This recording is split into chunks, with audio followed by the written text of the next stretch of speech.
시청자 여러분, 근무처에 아무런 이상이 없기를 바라는 방송입니다. 노동운동가 이상무의 노동이야기 근무 중! 이상무.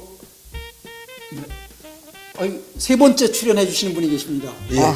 임병순 지부장님. 네, 반갑습니다. 전국교육공무직본부 경기지부장 임병순 투쟁으로 인사드립니다.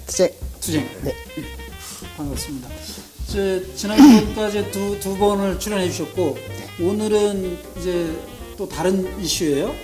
그 교육공무직 중에 학교 급식실에 근무하시는 분들이 계신데, 이 급식 문제가 또 심각한가 봐요.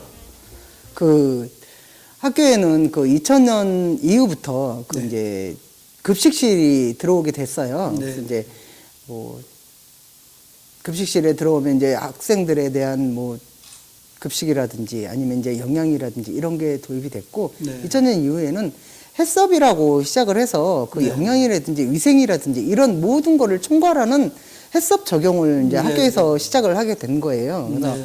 시작을 되면서 그때부터 이제 학교에는 자꾸 이제 2004년 이후 교육감 직고용이 되면서부터 이제 모든 학교에 이제 급식이 제도를 시작을 하게 된 거죠. 네. 기숙사가 있는 학교는 뭐 조식, 석식까지 다 해서 3식을 하는 학교들도 있고, 네. 그다음에 일식을 중식만 지원하는 학교들도 있는 거고, 그래서 네.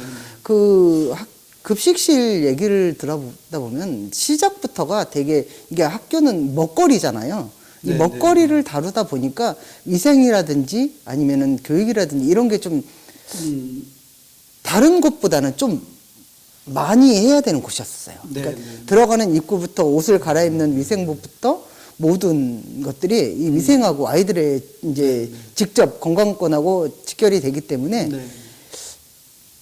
재료도 굉장히 좋은 제품을 사용하게 되는 거예요. 학교다 네, 네. 보니까. 친환경. 네, 친환경 급식으로 네. 시작을 해서 하는데 그 오히려 이제 외부에서 밖에서 이렇게 들여다보면 학교 급식 참 뭐 테스업도 적용되고 뭐 이제 친환경도 들어오고 네. 이러다 보니까 되게 모양새는 좀 그럴싸해요. 네, 네. 모양새는 그럴싸한데 진짜 현상 막상 그 현장을 들여다보면은 네.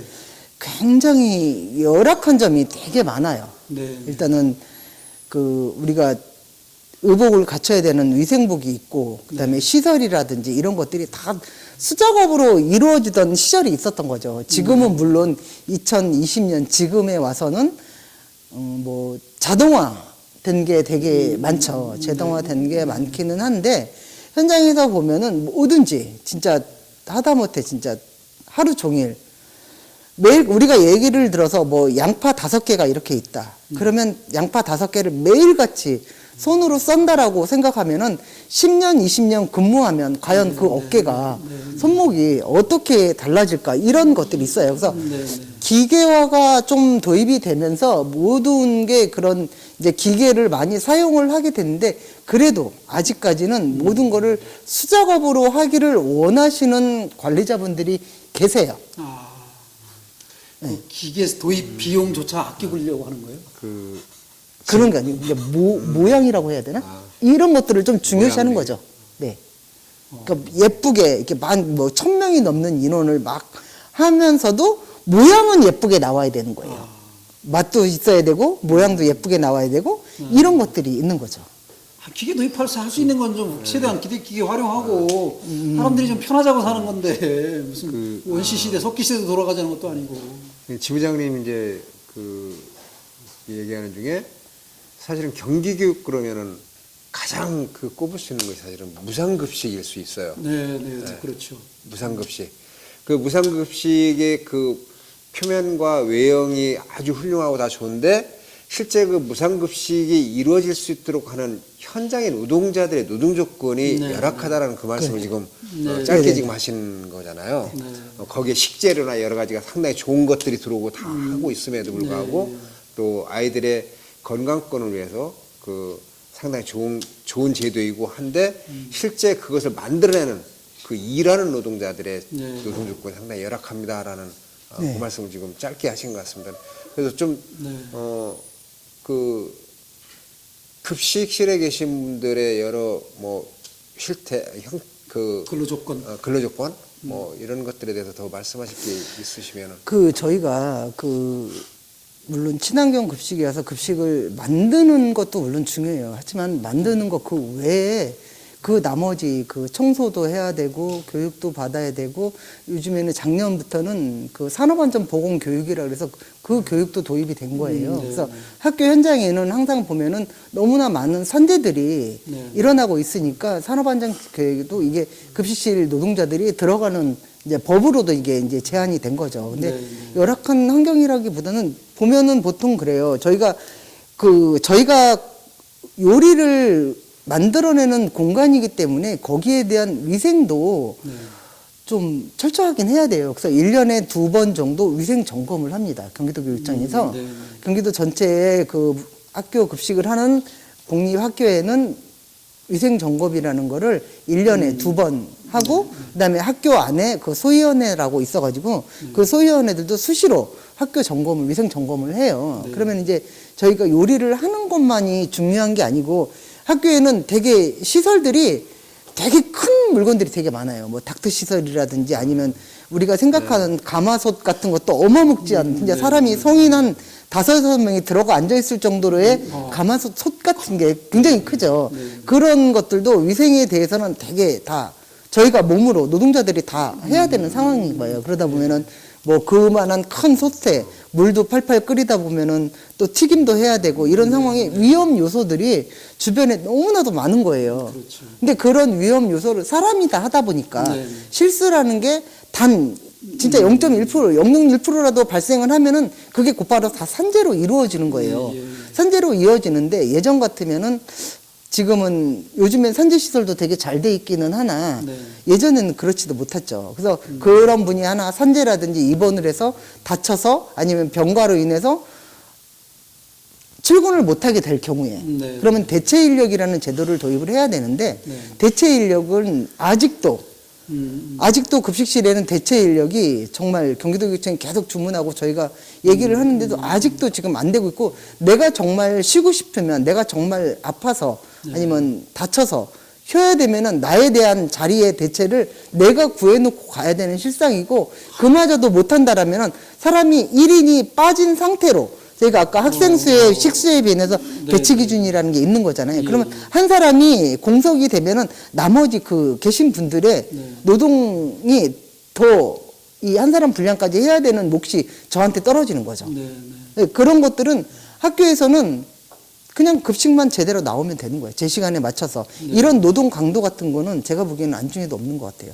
아프다고 그러면 그러면은 쉬어야지. 말은 이렇게 하세요. 그러면 정말 그 사람이 쉴 수 있으면 거기에 대한 대체 인력은 어떻게 보강하냐는 거예요. 그래서 저희도 아까 얘기했다시피 배치 기준이라는 게 학생, 교사, 교직원들의 그 인원 수대로 정해지는 게 이 배치 기준이 하물며 지금 10년이 넘은 도정이에요. 지금도 한 번도 꾸준히 몇 년째 이 배치 기준에 대한 개선을 해달라고 얘기는 하고 있지만 이거에 대한 뭐 고민해보겠다.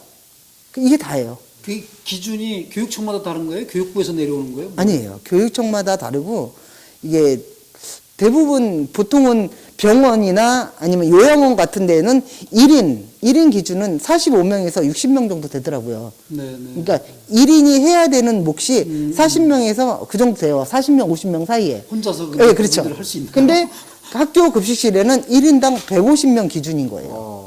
그러니까 통계를 이렇게 쭉 놓고 보면은 시설이라든지 병원이라든지 아니면은 뭐 급식을 해야 되는 곳들이 있잖아요.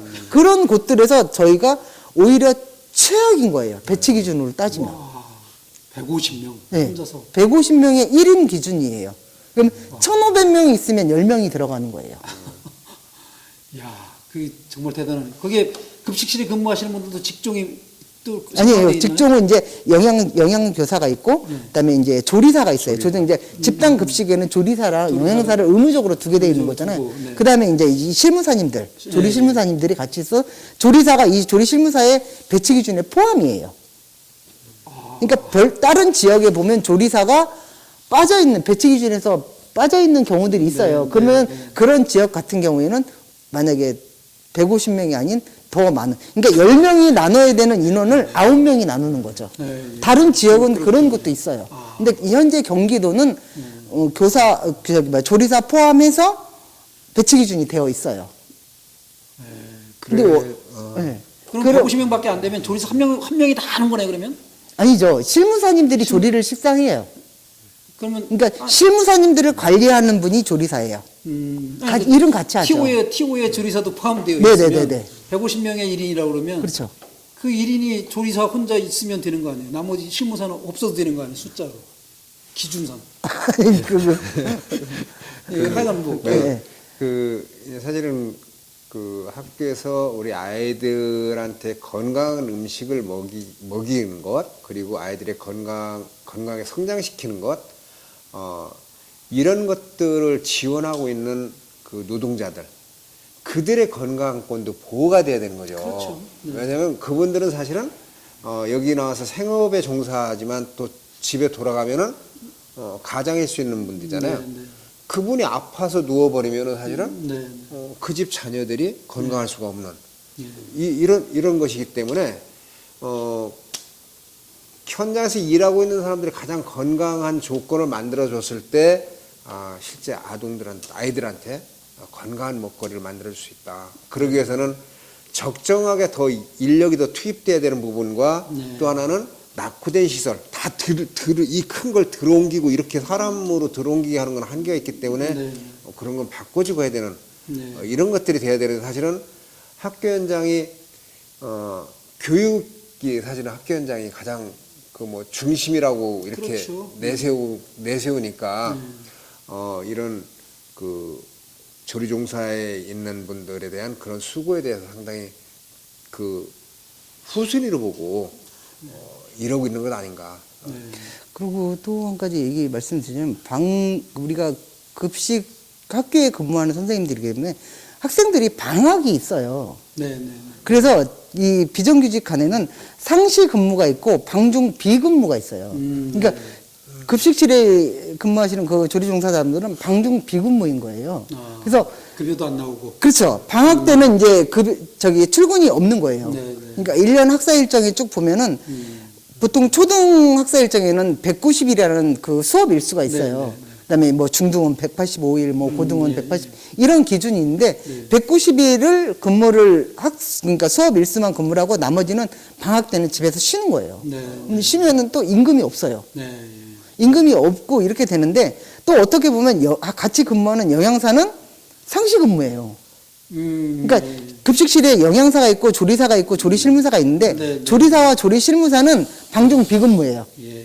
방학 때는 임금도 없고 출근도 하지 않아요. 네. 근데 영양사는 상시 근무를 해서 1년 내내 근무를 해요. 1년 내내 근무를. 그러면 이분들은 방학 때 도대체 뭐를 하냐. 네. 이런 얘기들이 남은 거예요. 그래서 지금 저희가 작년 시작 때부터 이 코로나 때문에 한 달 넘게까지 이렇게 출근을 못한 적이 있었어요. 예, 방학 때부터 예. 계속 연장을 해갖고 이렇게 됐었는데 이거를 그러니까 아까 본부장님 말씀하셨듯이 무상급식이잖아요. 그러니까 예. 무상급식이니까 예산은 있는 거예요. 근데 급식은 실제로 진행되지 않고 있어요. 네. 네. 아이들이 등교를 안 하기 때문에. 그래서 이제 영양사들한테 그런 거예요. 그 예산을 가지고 뭐라 그러더라? 보따리 사업. 도시락 네, 만들고 보따리 사업이라고 보따리 묶음이라 그래갖고 이거를 식재료를 그러니까 우리가 급식에 투입되는 그 식재료를 뭐 얼마, 예, 꾸러미, 네네네 맞아요. 꾸러미 사업이라 그래갖고 그거를 또 한 거예요. 방학 때 아니면 아이들이 못 오는 학교에 이 꾸러미를 만들어서 거기에 음식을 넣는 게 아니고 식재료를 넣는 거예요. 네네. 쌀 얼만큼, 그다음에 뭐 야채 얼마, 그다음에 고기 얼마, 과일 얼마 이렇게 꾸러미를 만들어서 보내는 거죠. 그 아이 학생 집에.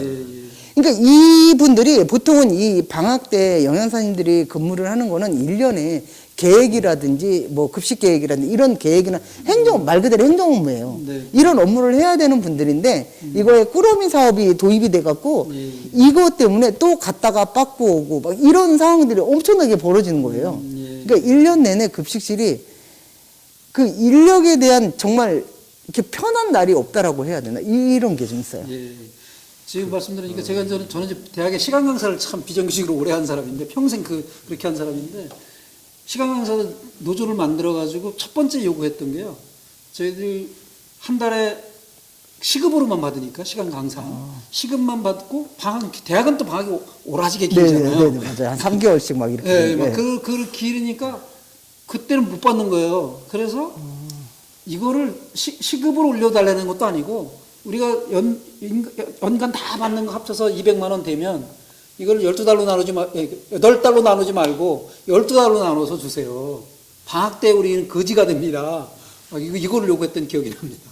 근데 예전에 저희는 그런 적이 있었어요. 이 임금을 만약에 연봉을 총 계산을 네. 방학 중 상관없이 12달러 나눠서 줬었는데 이게 어느 날 갑자기 경기도교육청은 이게 법에 걸린다. 그 자기네가 그럼 예전에는 어떻게 했냐. 이 법을 무시하고 계속 했었던 건데 어느 날 갑자기 그건 법에 걸리기 때문에 하면 안 된다라고 방중 비근무를 딱 이렇게 이거를 방학 때 임금을 빼고 계산을 하게 된 거죠. 아마 아직도 지금- 비정규직 보호법 그거 아마 2년이고 지금은 무계약직으로 전부 다 전환이 됐기 때문에 네네. 12달 나눠서 줘도 될 것 같아요. 네네. 과거에는 네네. 비정규직이었기 때문에 네네. 지속적으로 그 12달을 계속 주면은 네네. 2년 이상 뭐 저기 고용하게 되면은 직접 고용된다 뭐 이런 것 네네. 때문에 막 그랬을 것 같기도 한데 네네. 지금이야 그 어쨌든 그 여름하고 겨울 방학 기간 중에 학교에 종사하는 다른 사람들 행정직도 그렇고 교사직도 그렇고 네. 방금 얘기한 영양사까지도 네네. 월급 받아요. 네네. 그분들 또 그 방학은 안 다른 걸 하죠. 준비하고 있지. 네네. 뭐 그렇죠. 준비하고 있죠. 그럼 이 조리종사원들도 준비할 수 있도록 해야죠. 그렇죠. 네? 네. 그 기간 동안 뭐 교육이 됐든 아니면 뭘 하든 간에 해서 이분들이 다시 또 그 일할 수 있도록 예. 해서 그 기간 중에 소득이 발생되도록 해줘야죠. 소득이 지원이 돼야 되지. 밥 굶고 있다가 나오면 이게 일이 되나 이게? 네, 그렇죠. 그래서 저희가 보면은 예전에는 그 경기도가 275일이라는 이치로라는 근무 일수가 있었어요. 그러니까 뭐 주일도 넣고 뭐 국경일도 넣고 다 해가고 275일을 맞췄었는데 지금은 학사 일정으로만 이제 월급제가 도입되면서 옛날에 연봉제일 때는 그렇게 시작을 했었는데 지금은 월급제가 도입되면서 그거를 학사 일정으로만 맞춘 거예요. 그래서 평균 뭐 퇴직금이라든지 이런 거는 좀 상당히 높아지기는 했어요. 높아지긴 했는데 이 쪼개기 급여의 일수만큼만 일할 계산으로 되는 거기 때문에 이게 학교에는 급식하고 특수지도사, 그다음에 유치원 방과후 전도사 이 딱 세 직종만 방중 비근무가 되는 거고 나머지 직종들은 다 상시 근무가 되어 있어요. 그래서 상시 근무가 되어 있어서 예전에 제주도 같은 경우에 보면은 360일 근무예요. 급식실이. 그러면 그렇다고 해서 360일을 다 급식을 하느냐? 그렇죠. 아니죠. 그건 아니죠. 네. 그 나머지 것들은 교육이라든지 연수라든지 저희가 그 지금은 뭐 성폭력이든 뭐든 교육이 되게 많이 도입이 됐어요. 근데 그런 교육을 학기 중에 다 받아야 되는 거예요. 근데 제주도 같은 경우는 아니면은 전라도 같은 경우에 전라도도 340일이거든요. 근무 있을까요? 그런 것들이 물론 그 학사 일정에 그 기존에 돼 있는 초등은 190일 수업 일수가 있는 거예요. 그 수업 일수만큼만 급식을 하고 그 나머지 것들은 그런 청소라든지 아니면 교육이라든지 연수라든지 이런 걸로 다 대체를 해놓은 거예요. 근데 경기도는 아직도 그런 연수나 교육을 근무 시간, 그러니까 근무 일수의 쪼개기로 지금 하고 있는 거죠. 그래서 그거에 대한 연수를 타 지역만큼 늘려달라. 물론 전국이 다 그런 건 아니에요. 전국마다 약간씩 달라요. 근무 일수라든지 이런 것들이 약간씩 달라서 그런 것들이 있는데 지금도 그 산업안전보건 그 법으로도 되어 있고 그다음에 작년부터 올해가 저희가 단체 협약을 하면서 조합원 노동조합 조합원 교육을 유급으로 16시간을 따낸 거예요. 네, 그거를 근무 일수 확대를 위해서 그것도 일종의 방법이 저희가 4시 5시에 퇴근을 하고 저녁에 조합원 교육이 단체 협약에도 들어 있음에도 불구하고 못 오세요. 글쎄요, 그렇겠네요. 네, 내가 교육 받으러 간다고 가면 누군가 더 하거나 네. 대체 근로자를 내가 세워야 되거나 막 이런 네, 일이 이런 상황이 되니까 거의 노동조합의 교육이라는 게 막 안 되는 거예요. 그래서 그렇겠죠. 이런 것들을 낮에 할 수 있게 해달라 해서 그 조합원 교육도 분기별로 4시간씩 16시간을 유급으로 확보를 했는데 이런 것도 좀 낮에 하면 좋고 저녁 늦게까지 안 해도 되고 네. 이런 것들로 인해서 근무 일수를 더 확대할 수 있는 상황이 생기는 거예요. 근데 지금 경기도교육청에서는 임금으로만 보니까 이거를 저희는 복지로 봐달라고 계속 주장을 하는 거예요. 근데 근무 일수라든지 임금도 근데 경기도교육청은 그래도 이거는 임금이지 않냐. 근데 임금을 비정규직에 대한 임금은 이렇게 늘릴 수가 없다라는 게 계속 주장을 하고 있는 거죠. 어쨌든 가장 그 우리가 알았던 것 중에 학교 현장에서 가장 그 과거로부터 어렵고 힘들어서 싸웠던 분들이 사실은 조리종사원이었던 걸로 알고 있어요. 네, 네. 또 그렇게 각인이 많이 돼 있고 또 가장 산재 사고도 많이 일어났었고 그리고 또 고용이 상당히 불안정했었고 한 이런 것들이 있었는데 지금 이제 무계약직으로 전환이 돼서 나름의 고용은 이제 그 보장이 됐다고 하면은 방금 얘기한 대로 방중의 그 무급인 이런 거는 바꿔줘야 되는 거죠. 그런 것들이 이루어지기를 바랍니다. 물론 그러기 위해서는 지금까지 했던 것처럼 교육공무직에 종사하는 노동자들의 단결된 힘이 필요할 거라고 봐집니다. 그 성취하시는데 함께 하도록 하겠고요. 오늘 같이 해서 감사합니다. 끝으로 그 임병순 지부장님 이제 3번째 출연해 주셨는데 팬들이 생기잖아요. 그래서 임병순 지부장님을 보시고 이 방송을 시청하시는 분들께 구독해달라고. 네, 그 저희 그 근무 중이죠. 이상무 전 본부장님이십니다. 그래서 저희가 함께 항상 10년 넘게 경기도교육청이 투쟁을 할 때마다 저희와 함께 항상 해주셨던 분이고 저희의 열악한 상황을 너무나도 잘 알고 계시는 분이기 때문에 이런 자리가 만들어지지 않았나 싶기는 합니다. 그래서 여러분들이 이 저희 그 노동에 대한 이야기다 계속 꾸준히 저희 꼭 교육공무직이 아니더라도 함께 할 수 있는 노동 현장이 될 수 있도록 함께 구독해 주시고 좋아요 눌러 주시기 바랍니다. 감사합니다. 네, 고맙습니다. 지금까지 그 민주노총 공무수노조 전국 교육공무직 본부 경기지부장님 임병순 지부장님이셨습니다. 여러분의 일터에 아무런 이상이 없기를 바라기 위해서 만든 방송입니다. 노동운동가 이상무의 노동이야기 근무 중 이상무를 여기서 마치도록 하겠습니다. 근무 중! 이상무!